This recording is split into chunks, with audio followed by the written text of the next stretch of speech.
بعض اوقات السلام علیکم، پاکستان جو ہے نا اس وقت پاکستان کی تباہی اور بربادی کی تاریخ لکھی جا رہی ہے۔ پارلیمنٹ اپاہج، عدلیہ پیرالائزڈ، کوئی ادارہ فنکشن نہیں کر رہا صحیح طرح سے، انتخابات صحیح طرح سے نہیں ہوئے۔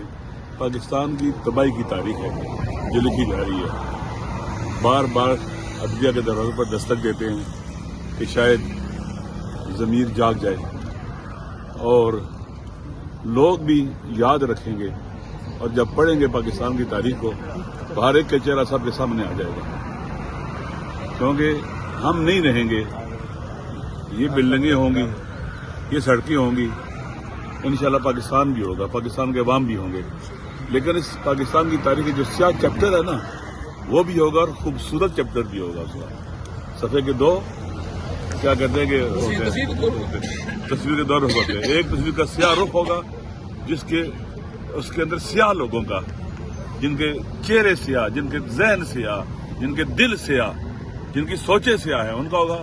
ایک طرف وہ لوگ ہوں گے جو حق کے لیے، رول آف لا کے لیے، آئین کی سپریمیسی کے لیے، پارلیمنٹ کو طاقت کو چشمہ بنانے کے لیے، عوام کو فنڈامنٹل رائٹس دلوانے کے لیے، اور پاکستان کو ساورن کنٹری باوقار ملک بنانے کے لیے، اور عوام کو امپاور کرنے کے لیے، عوام کو طاقتور بنانے کے لیے جدوجہد کرتے رہے۔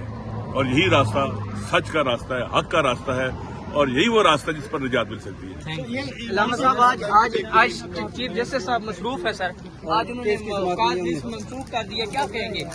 عمران خان صاحب کا جو کیس تھا وہ اب آج منسوخ کر دیا گیا ہے، آج سماعت نہیں ہونے جا رہی۔ یہ جو کچھ بھی ہو رہا ہے اسے آپ دیکھ لیں گے، پہلے انہیں انلیگل اور ایسی بوگس قسم کی FIR میں انہیں سزا دی گئی ہے، اور اس کے بعد آپ دیکھیں ڈیلنگ ٹیکسیز ہوتی ہیں اور کوشش کی جاتی ہے کہ جتنا دیر تک انہیں جیل میں رکھا جا سکے۔ بالآخر دنیا کے حالات، ہمارے اطراف کے حالات، پاکستان کے حالات، یہ سب کو مجبور کر دیں گے کہ اس کے بغیر، اس کو لائے بغیر پاکستان کو اکٹھا رکھنا مشکل ہو جائے گا۔ وہ ہے جو پاکستان کے عوام کو ان مشکل ترین حالات میں اکٹھا رکھ سکتا ہے۔ اب دن بدن صورتحال بدتر ہو رہی ہے، مہنگائی کی صورتحال آپ دیکھ رہے ہیں، پیٹرول کتنا مہنگا ہو گیا ہے، پیٹرول نہیں مہنگا ہوا، ہر چیز مہنگی ہو گئی ہے پاکستان۔ اور آپ جانتے ہیں کہ جتنے بھی کرائسس آتے ہیں، اکنامیکل کرائسس آئے تو براہ راست بوجھ کون اٹھاتا ہے؟ عوام۔ اس کا عوام پر، غریب عوام پر، پاکستان کے مظلوم عوام پر اس کا اثر پڑتا ہے۔ نامنی کا بوجھ بھی اٹھاتے ہیں، لا قانونی کا بوجھ بھی پاکستان کے عوام اٹھاتے ہیں۔ پاکستان کے عوام کو سزا دی جا رہی ہے کہ تم پاکستان میں کیوں پیدا ہوئے تھے، تم یہاں کیوں پیدا ہوئے، سزا دی جا رہی ہے۔ تم ڈیزرو نہیں کرتے کہ تمہیں طاقت دی جائے اور تم اپنے حکمران منتخب کرو۔ تم ڈیزرو نہیں کرتے کہ رول آف لا ہو، تم ڈیزرو نہیں کرتے کہ آئین کی سپریمیسی ہو، تم حیوانوں کی طرح ہو، تم کیڑے مکوڑے ہو، لہذا تمہارے ساتھ یہی سلوک کیا جائے گا۔ اگر ایک ملک کے اندر عدل کے دروازے بند ہو جائیں، یعنی عدل نہ ملے لوگوں کو، آپ سمجھ لیں کہ تباہی بربادی ہو چکی ہے۔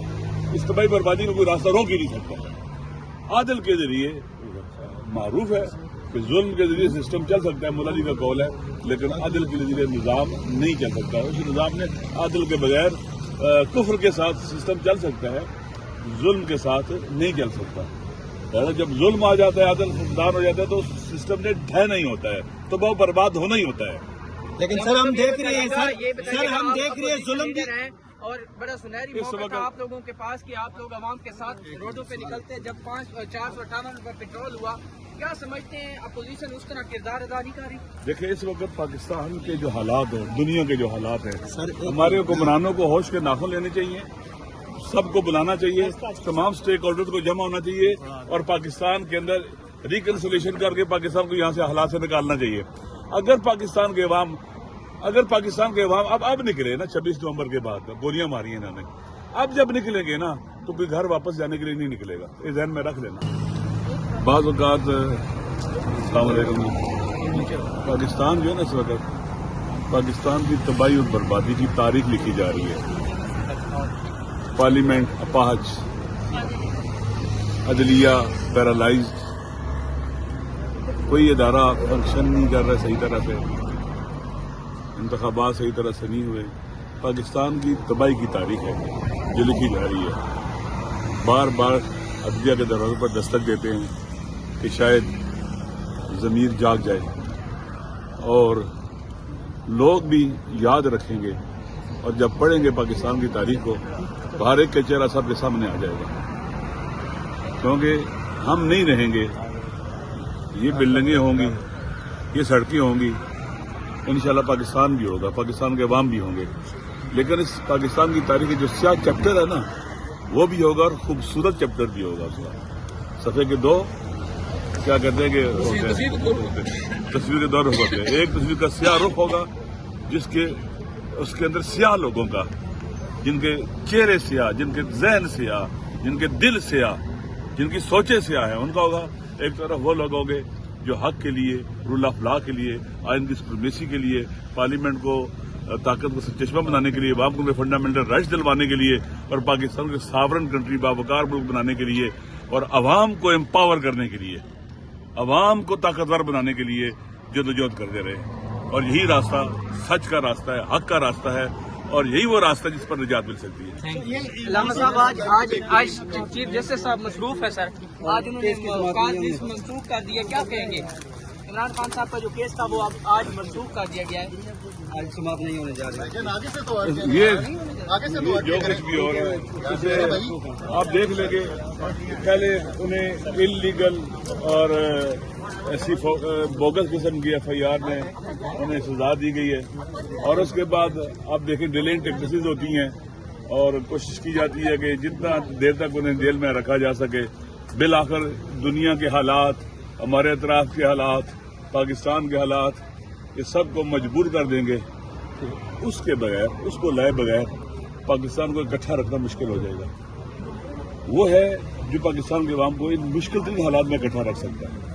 अब दिन ब दिन सूरत हाल बदतर हो रही है, महंगाई की सूरत हाल आप देख रहे हैं। पेट्रोल कितना महंगा हो गया है, पेट्रोल नहीं महंगा हुआ, हर चीज महंगी हो गई है पाकिस्तान। और आप जानते हैं कि जितने भी क्राइसिस आते हैं, इकोनॉमिकल क्राइसिस आए तो बराह रास्त बोझ कौन उठाता है? अवाम। उसका अवाम पर, गरीब अवाम पर, पाकिस्तान के मजलूम अवाम पर उसका असर पड़ता है। नामनी का बोझ भी ये उठाते हैं, लाकानूनी का बोझ भी पाकिस्तान के अवाम उठाते हैं। पाकिस्तान के अवाम को सजा दी जा रही है कि तुम पाकिस्तान में क्यों पैदा हुए थे, तुम यहाँ क्यों पैदा हुए, सजा दी जा रही है। तुम डिजर्व नहीं करते कि तुम्हें ताकत दी जाए और तुम अपने हुक्मरान मुंतखब करो। तुम डिजर्व नहीं करते कि रूल ऑफ लॉ हो, तुम डिजर्व नहीं करते कि आइन की सुप्रीमेसी हो, तुम हैवानों की तरह हो, तुम कीड़े मकोड़े हो, लिहाजा तुम्हारे साथ यही सलूक किया जाएगा। अगर एक मुल्क के अंदर आदिल के दरवाजे बंद हो जाएं, यानी आदिल ना मिले लोगों को, आप समझ लें कि तबाही बर्बादी हो चुकी है। इस तबाही बर्बादी को कोई रास्ता रोक ही नहीं सकता। आदिल के जरिए मारूफ है कि जुल्म के जरिए सिस्टम चल सकता है, मुला जी का कौल है, लेकिन आदिल के जरिए निज़ाम नहीं चल सकता। उस निज़ाम ने आदिल के बगैर कुफ्र के साथ सिस्टम चल सकता है, जुल्म के साथ नहीं चल सकता। जब जुल्म आ जाता है, आदिल फुकदान हो जाता है, तो सिस्टम ने ढह नहीं होता है, तो बहुत बर्बाद होना ही होता है। लेकिन सर हम देख रहे हैं, सर हम देख रहे हैं जुल्म भी, और बड़ा सुनहरी मौका था आप लोगों के पास कि आप लोग आवाम के साथ रोडों पे निकलते। जब 458 रुपये पेट्रोल हुआ, क्या समझते हैं अपोजिशन उस तरह किरदार अदा नहीं कर रही? देखिए, इस वक्त पाकिस्तान के जो हालात हैं, दुनिया के जो हालात हैं, हमारे हुक्मरानों को होश के नाखून लेने चाहिए, सबको बुलाना चाहिए, तमाम स्टेक होल्डर को जमा होना चाहिए, और पाकिस्तान के अंदर रिकन्सिलेशन करके पाकिस्तान को यहाँ से हालात से निकालना चाहिए। अगर पाकिस्तान के अवाम अब निकले ना, 26 नवंबर के बाद गोलियां मारी हैं इन्होंने, अब जब निकलेंगे ना तो कोई घर वापस जाने के लिए नहीं निकलेगा। ये ध्यान में रख लेना। कोई सोचेगा कि हम इनको गोली मार देंगे और ये चले जाएंगे ना, हम जनाब सबसे पहले अपने सीने में गोलियां खाएंगे, जनाजे उठाएंगे। क्या मौजूदा हालात को निकलने जा रहे हैं, 9 अप्रैल को निकलने जा रहे हैं। मेरी बात सुने, पाकिस्तान की हुकूमत ने अभी तक कोई खास इस किस्म का जो राब्ता जैसे मुज़ाकरात होने चाहिए थे नहीं हुए हैं। इंशाअल्लाह शुक्रिया। 9 अप्रैल को सर निकलने जा रहे हैं सर।